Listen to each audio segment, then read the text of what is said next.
okay, for the Deadbug band tucks. You're going to get a band with a lot of resistance, or enough that you can handle it.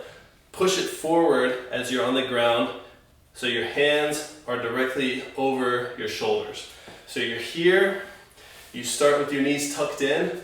You want to try to lift your hips up off the ground so your abs are in tight, and then keeping your arms in place, you're extending your legs out without letting your hips drop down to the floor. So your lower back's down, but you're tucking so hard that your hips are up, extending, and that's when it gets really hard. When you extend, you create more tension in your core, and that's when the struggle is going to happen. So trying to maintain that tightness while you extend your legs.